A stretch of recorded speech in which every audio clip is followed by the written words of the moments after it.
Hi, I'm Skip Nipper. Welcome to my podcast, where I tell you about not only Nashville's great baseball history and traditions, shot to right, a one-hop liner, but certainly about its past. And you will hear a little bit about its present and future, too. Yes, he can. It makes the waist-high catch. There are great stories about Tom Wilson Park, Herschel Greer Stadium, Sulphur Dell, and the players, coaches, and fans who love everything about baseball. And every once in a while, you will get to hear from a special guest who will share their fondness and even passion for the great game. The high fly ball down the right field corner, going way back, hits a lead-off home run. Negro Leagues baseball history, with emphasis on the last 5 years or so, which has generated interest among fans throughout the country, still has a way to go. The year 2020 celebrated the 100th anniversary of the founding of the Negro National League, and rightfully so, but COVID-19 postponed much of the attention to the recognition of baseball's Negro Leagues past, and there's much catching up to do. In the research for my book, Baseball in Nashville, I needed to uncover Nashville's black baseball history, which is equal to all aspects of every local baseball tradition. It was certainly not there in abundance, unbelievably ignored by sports writers and editors of Nashville's newspapers. And without accusing, possibly the mores of those days included indifference. Luther Carmichael, who covered baseball for the Nashville Globe, an independent newspaper, put it this way when asked about Nashville team owner Tom Wilson and his Elite Giants ball club. He said, Tom developed that team against all odds. He didn't get much publicity. The papers reported the games in little articles that might or might not have a line score. Now, researchers across the country have found more than I have, especially as northern newspapers gave attention to Negro Leagues games. And even Tom Wilson knew the money was better for teams north of the Mason-Dixon line, and he moved his team from Nashville to Cleveland, to Detroit, Columbus, Ohio, Washington, D.C., and ultimately to Baltimore, where the Elite Giants became more famous. Because news coverage was better in those cities, don't you see? Researchers in the South have especially faced the lack of information, which explains why Major League Baseball did not elevate every Negro professional league to Major League status. Well, it may not explain completely, but it did have some impact, because the stats are not there.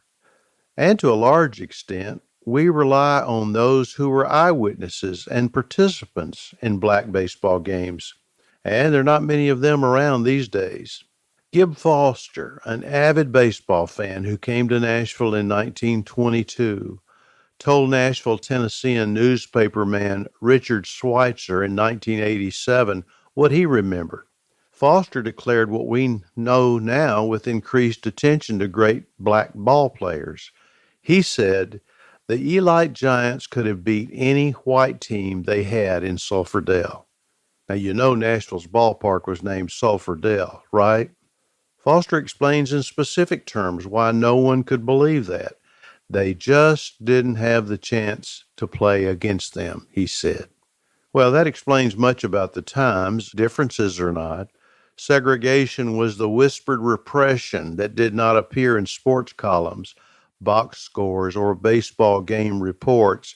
Still, it became a loud, bold ferocity with civil rights advances. Foster told the truth that some may have had trouble understanding about black baseball in the past when he added, there'd be as many white folks as black people when the black teams played. There were a lot of white people who wanted to see baseball integrate, but what could they do? Well, not everyone felt that way. For one thing, in his book, Invisible Men, Don Ragosin writes about an incident in Nashville.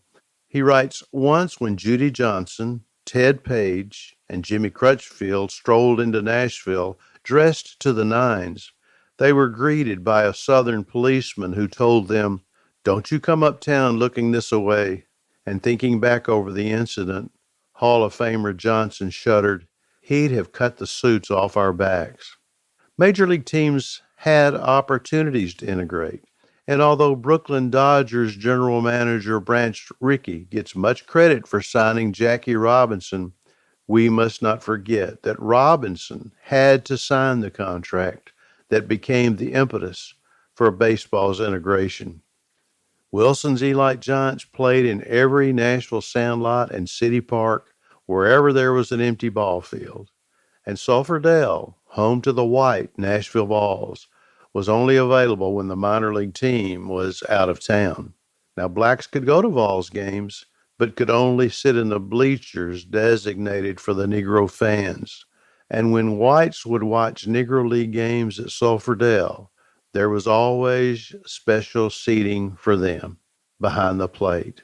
So you can see it was not reciprocated. And even today, in 2025, there is still much work to do.